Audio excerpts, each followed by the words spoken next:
Nithyanandam. Hi, this is Ma Nithya Obhyananda. Today I wanted to talk to you about inner awakening and what is your obstacle. You've heard me speak many days now on inner awakening and the beauty and the excitement and the life transformational program that it is.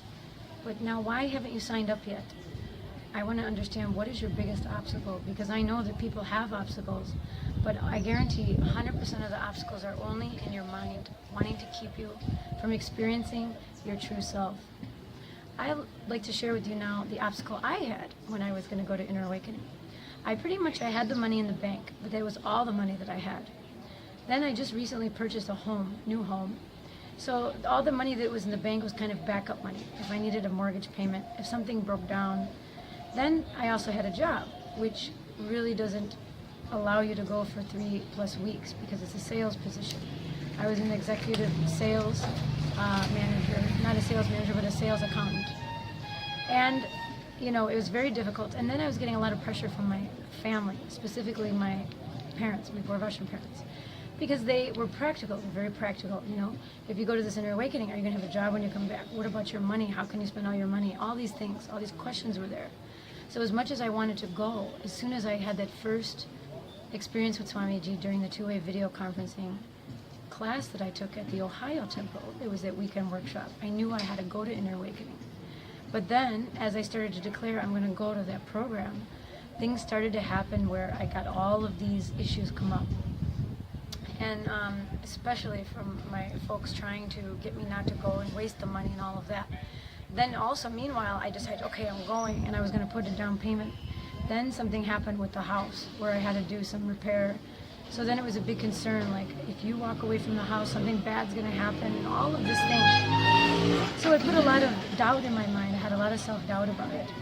But still, there was something inside me, something inherent, something that knew I had to go, and I was going. So then as it became closer, I was going to go to October, Inner Awakening. But then that didn't happen. And then I kept saying, oh, maybe I'll wait till April the following year and go. And I was going to postpone. Postponing is one of the worst sins you can do in your life, actually. Because when you postpone things, then you end up never doing it. And you lose that experience, that window of opportunity, that momentum.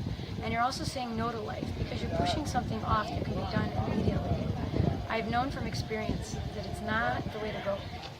So anyway, the October one, then I finally signed up for it, and they called me and said that this one was going to be canceled for whatever reason.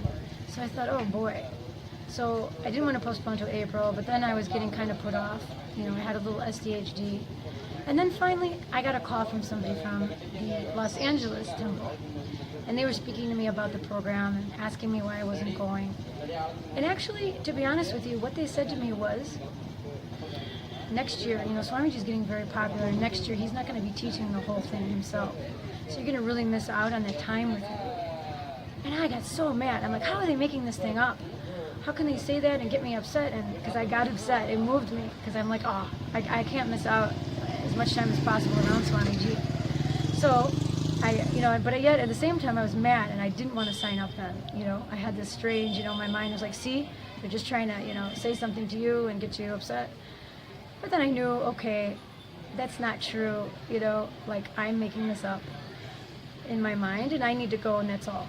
So I ended up, a few days later, I signed up for the November Inner Awakening. And it's true, actually, I'll just jump ahead. In that time, that next year, it's true, Swamiji was only coming for darshan and that was all.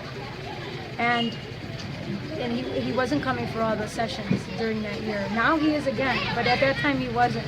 So it was true, he was having his acharyas do a lot of the training and leading the sessions. So you see, luckily I did sign up and I did go to that Inner Awakening, and pretty much all day he spent with us like he does now. So each session he guided us through, each writing session, each sharing session, each darshan, all of the mandalas and the processes. And when I went, he first introduced all the kriyas that year and all the pancha kriyas, the cleansing techniques. And it was such an amazing experience. And I had a roommate, she was a wonderful lady from California, and we had a great time and we helped each other out, when we were there. She somehow kept losing her glasses and things like that, So it's like you care for the people when you're with them there. You share the time with other people around you also.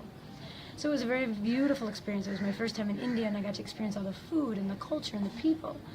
And I really just urge you to just get over your obstacles, because no obstacle is too big. Even if it's something like money, let's say, I guarantee you're going to recognize yourself, how you view the world, and you're actually going to be able to manifest your own money, your own wealth, because you're going to end up recognizing how you actually feel about wealth, and your ideas about it will actually bring it to you.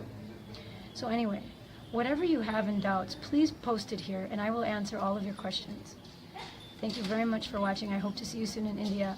Please go to innerawakening.org and sign up today. Nithyanandam.